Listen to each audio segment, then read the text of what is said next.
నమస్కారం అండి స్నేహితులారా. ఇప్పుడున్న ఈ యొక్క ప్రపంచంలో అందరూ కూడా మానసికంగా శారీరకంగా ఎంతగానో వేదనకు గురవుతూ వారు ఎన్నో ప్రాబ్లమ్స్ని ఫేస్ చేస్తున్నారు. తద్వారా వారి చుట్టూ ఏం జరుగుతుందో అనే విషయాన్ని గుర్తించలేక చతికిలపడడం జరుగుతుంది. అసలు ఎందుకు ఇప్పుడున్న ఈ ప్రపంచంలో అందరూ మానసికంగా ఎందుకు ఎక్కువ ప్రెజర్కి లోనవుతున్నారు, అలాగే శారీరకంగా ఎందుకు ప్రాబ్లమ్స్ని ఫేస్ చేయగలిగేంత ధైర్యం ఉన్నా సరే ఎందుకు ఫేస్ చేయలేకపోతున్నారు అనే విషయాలని మనం చర్చించుకుంటూ ఈ యొక్క ప్రాబ్లమ్స్ని వీరు పూర్తిగా అధిగమించాలంటే వీరు ఏం చేయాలి అనే విషయాన్ని కూడా ఈ వీడియో ద్వారా మనం తెలుసుకుందాం. మొదటగా వీరంతా కూడా మానసికంగా ఎందుకు అనేక రకాల ప్రాబ్లమ్స్ని ఎదుర్కొంటున్నారు అనే విషయాన్ని తెలుసుకుందాం. మన చుట్టూ ఉన్న ప్రపంచంలో ఎన్నో రకాల సంఘటనలు ఎదురవుతూ ఉంటాయి. అలాగే ఎన్నో శబ్దాలు మనం వింటూ ఉంటాం. అలాగే ఎన్నో చిత్రాలు, ఎన్నో దృశ్యాలు మనం చూస్తూ ఉంటాం. మనం ఎదుర్కొంటున్న ఈ యొక్క ప్రపంచంలో మనకు ఎదురవుతున్న సంఘటనలు అవ్వచ్చు, మనం చూస్తున్న దృశ్యాలు అవ్వచ్చు, మనం వింటున్న శబ్దాలు అవ్వచ్చు, వీటి ద్వారా మనలో చాలా వరకు నెగిటివ్ ఎనర్జీని, నెగిటివ్ ఫీడ్బ్యాక్ని తీసుకోవడం జరుగుతుంది.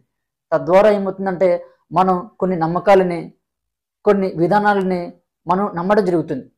అలా నమ్మడం వల్ల మనలో నెమ్మదిగా మూర్ఖత్వం అని, మూఢత్వం అని ఏర్పడుతూ మనకు తెలియకుండానే మనం అనేక రకాలుగా భయానికి గురవడం, అలాగే ఎక్కడికైనా వెళ్ళాలంటే ఏమో నాకేం జరిగిపోద్దేమో, నేను అనుకున్నది నేను చేయలేనేమో, ఇలాగా అనేక రకాలుగా భయాలతో మనం మొదలు పెడుతుంటాం.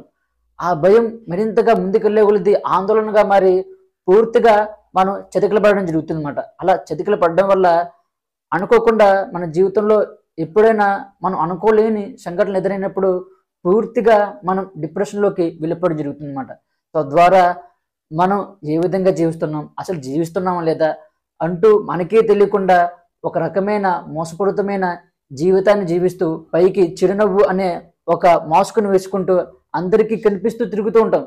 కానీ లోన ఎంతో కుమిలిపోతూ ఏం చేస్తున్నామో మనకే తెలియకుండా ఒక మానసికమైన రోగాన్ని మనతో మనం ఒక నీడలా వెనకాల తెచ్చుకుంటూ ప్రతిరోజు కూడా బాధపడుతూనే ఉంటాం.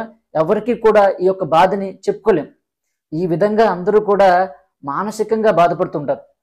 మరికొందరు ఉంటారు, వీరు ఎలాగంటే వారికి తెలుసో తెలియకో లేకపోతే ఏదైనా బండి మీద వెళ్ళినప్పుడు వారు అనుకోకుండా ఒక యాక్సిడెంట్కి గురవడం ద్వారా వారు శారీరకంగా గాయపడడం జరుగుతుంది. ఎప్పుడైతే వీరు శారీరకంగా గాయపడ్డారో ఒక్కసారిగానే వీరు నార్మల్గా ఉన్నప్పుడు వీరు ఎంతో బలంగా, ఎంతో దృఢంగా ఉంటుంటారు కదా.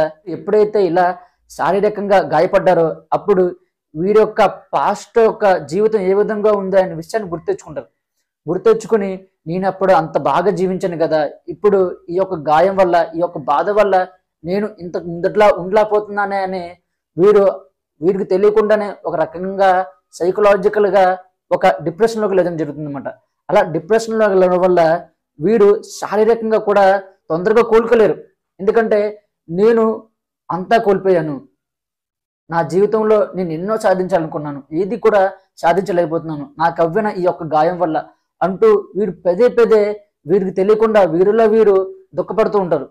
అలాగే వీరి చుట్టూ ఉండే సమాజం కూడా వీరికి గాయపడిందే కదా, అయ్యో బాబో వీళ్ళని కాస్త ప్రోత్సహిస్తే వీరు తొందరగా కోలుకుంటారు అని మాట్లాడకుండా, నువ్వు ఇంతకు ముందట్లా లేవు, ఇంతకు ముందట్లా ఉంటే చాలా బాగున్నావు అన్నట్టుగా మరలా నెగిటివ్ ఫీడ్బ్యాక్ని వీరి యొక్క మైండ్లో నింపుతూ ఉంటారు. అలా నింపడం వల్ల వీరు మరింతగా గాయపడుతూ బాధపడుతూ వీరికి తగిలిన గాయాన్ని మార్చుకోగలిగే అంత శక్తి వీరిలో ఉన్నా సరే వీరి చుట్టూ ఉన్న సమాజం వారిని ఏలెత్తి చూపించడం వల్ల, అలాగే వీరికి అంత నమ్మక ధైర్యం లేకపోవడం వల్ల వీరు ఈ యొక్క గాయాన్ని మార్చుకోలేక మరింతగా కృంగిపోతూ పూర్తిగా ఒక డిప్రెషన్లోకి పోతూ వీరు తొందరగా బయటపడలేరు. ఈ విధంగా అటు మానసికంగా ఇటు శారీరకంగా బాధపడుతూ వీరి యొక్క శరీరాన్ని పూర్తిగా వీరు గాయపరుస్తూ ముందుకు వెళ్ళలేక అక్కడే ఆగిపోతారు స్నేహితులారా. ఇదే జరుగుతుంది. ఇటు చూసినా సరే ఇటు మానసికంగా ఇటు శారీరకంగా వీరు ఇబ్బందులను ఎదుర్కొంటూనే జీవితాన్ని ముందుకు తీసుకెళ్దామని ట్రై చేస్తూ ఉంటారు. కానీ ముందుకు వెళుతున్నప్పుడు ఒక మార్గంలో వెళుతున్నప్పుడు స్పీడ్ బ్రేకర్స్ వస్తూ ఉంటాయి. అలాగే వీరికి వచ్చిన ఆ స్పీడ్ బ్రేకర్ని నేను దాటలేనేమో అనుకుంటారు. స్పీడ్ బ్రేకర్ ఎంత ఉంటుందండి, రోడ్డుకి ఒక అడుగు ఉంటుంది అంతే, అంతకన్నా ఇంకా తక్కువ ఉండొచ్చు. కానీ ఆ ఒక్క అడుగు స్పీడ్ బ్రేకర్ని దాటలేనేమో అని ఒక మానసికమైన ఒక మెంటల్ పొజిషన్కి వెళ్ళిపోవడం వల్ల వీరు ఆ యొక్క స్పీడ్ బ్రేకర్ని దాటలేక అక్కడే ఆగిపోతారు. మీరు ఎలా వీరు ఎదుర్కొంటున్న ఈ యొక్క మానసికమైన ప్రాబ్లమ్స్ని, అలాగే శారీరకమైన ప్రాబ్లమ్స్ని, అలాగే శారీరకమైన ప్రాబ్లమ్స్లో వీరు జరిగిపోయిన పాస్ట్ని గుర్తెచ్చుకుంటూ బాగా కుమిలిపోతున్నారు కదా, తద్వారా మరింతగా వీక్ అయిపోతున్నారు. ఈ విధంగా వీరు ఒక మెయిన్ సెట్ని ఎలా మార్చుకోవాలి, ఏ విధంగా ఈ యొక్క శారీరకంగా మానసికంగా ఏ విధంగా బయటపడాలి అంటే ఒకే ఒక మార్గం, నేను అందించబోయే క్రియాయోగం. నేను అందించబోయే క్రియాయోగం ద్వారా మనం మానసికమైన ఇబ్బందుల నుంచి ఏ విధంగా బయటపడాలి, అలాగే శారీరకంగా తగిలిన బాధ ఏ విధంగా మనకు మాని మనం మానసికంగా ఇటు శారీరకంగా ఏ విధంగా బలపడగలం అనే విషయాన్ని కొంత వివరించి మీకు నేను అందించబోయే క్రియాయోగం ద్వారా కలిగే ప్రయోజనాలని చెప్పబోతున్నాను. మొదటగా నేను మీకు అందించబోతున్న క్రియాయోగంలో కొన్ని కీ పాయింట్స్ని చర్చించబోతున్నాను. ఆ కీ పాయింట్స్ ద్వారా అసలు మీరు ఏ విధంగా మానసికంగా బాధపడుతున్నారు, ఈ మానసికమైన ప్రాబ్లం మీకు రానందుకు కారణం ఏంటి అనే విషయాలను పూర్తిగా వివరించడం జరుగుతుంది. అలా వివరించి ఆ యొక్క మానసికమైన ప్రాబ్లం నుంచి బయటపడాలంటే ఎటువంటి చిట్కాస్ని పాటించాలి అని పూర్తిగా ఇవ్వడం జరుగుతుంది. తద్వారా మీకు వచ్చిన ఈ యొక్క మానసికమైన ప్రాబ్లం నుంచి మీరు బయటపడి చాలా ఈజీగా మీ యొక్క జీవితంలో ముందుకెళ్ళగలరు. మరో విషయం ఏంటంటే దీనికి నేను క్రియాయోగాన్ని అందించబోతున్నాను.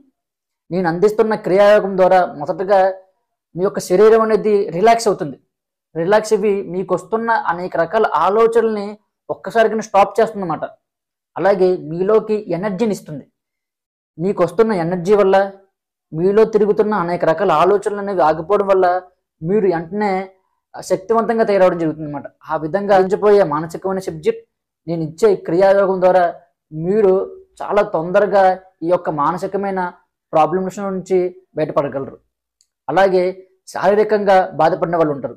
వీరికి కూడా ఈ యొక్క సబ్జెక్ట్ చెప్తాను. ఏంటి, సైకలాజికల్గా మన పైన మన చుట్టూ ఉండే ప్రపంచం యొక్క ప్రభావం ఏ విధంగా పడుతుంది, దీన్ని ఏ విధంగా ఎదుర్కోవాలి అనే విషయాన్ని మీకు చాలా క్లుప్తంగా చెప్పడం వల్ల మీరు మొదట ఈ యొక్క మానసికమైన ప్రాబ్లం నుంచి నెమ్మదిగా బయటపడతారు. అలా బయటపడిన తర్వాత ఏమవుతుందంటే మీకు ఈ యొక్క సబ్జెక్టుతో పాటు ఏమి ఇస్తున్నాను, క్రియాయోగం ఇస్తున్నాను. నేను అందించబోయే క్రియాయోగం ద్వారా మొదటగా శరీరం అనేది బాగా రిలాక్స్ అవుతుందండి. రిలాక్స్ అయ్యి మీ చుట్టూ ఉండే ఎనర్జీని గ్రహించడం జరుగుతుంది అన్నమాట. అలాగే నేను ఈ యొక్క క్రియాయోగంలో మీకు కుంభకాలు చేస్తాను. నేను చేయించబోయే కుంభకాల ద్వారా ఏమవుతుందంటే మన యొక్క శరీరం అనేది అణువుతో ఏర్పడింది కాబట్టి ప్రతి అణువణువులో శక్తిని మనం నింపడం జరుగుతుంది అన్నమాట నేను చెప్పబోయే కుంభకాల ద్వారా. అలా మీ యొక్క శరీరంలో ప్రతి అణువణువులో శక్తిని నింపుతూ మీరు ఎక్కడైతే గాయపడ్డారో ఆ యొక్క గాయానికి అధికంగా ఎనర్జీని క్రియేట్ చేసి ఆ ఎనర్జీని ఆ యొక్క ప్రదేశాన్ని పంపించడం ద్వారా తొందరగా మాయమై ముట్టమాయం అవడం జరుగుతుంది అన్నమాట. నేను అందించబోయే మానసికమైన సబ్జెక్ట్ వల్ల పూర్తిగా మీరు డిప్రెషన్లోకి వెళ్ళిపోతే ఆ డిప్రెషన్ నుంచి బయటపడడం జరుగుతుంది. తద్వారా మీరు చాలా వేగంగా మీ యొక్క జీవితంలో అద్భుతమైన స్థితిని చేరుకోవడం జరుగుతుంది. స్నేహితులారా, నేను మీకు ఒక అద్భుతమైన క్రియాయోగాన్ని అలాగే మనపై పడుతున్న ఈ యొక్క శారీరకమైన మానసికమైన ఇబ్బందులను ఎదుర్కొనేందుకు ఒక సైకలాజికల్గా ఏ విధంగా దీన్ని ఎదుర్కోవాలి అనే విషయాల్ని చెప్పడం ద్వారా పూర్తిగా మీకు ఒక అవగాహన వచ్చి మీరు దీన్ని ఎదుర్కోవడం జరుగుతుంది అన్నమాట. తద్వారా మీరు అద్భుత జీవితాన్ని జీవించడం జరుగుతుంది. క్రియాయోగం ద్వారా మీరు శారీరకంగా మానసికంగా బలపడడం జరుగుతుంది. తద్వారా మీరు ఆరోగ్యవంతంగా ఆనందంగా ఆహ్లాదవంతంగా ఉండడం జరుగుతుంది.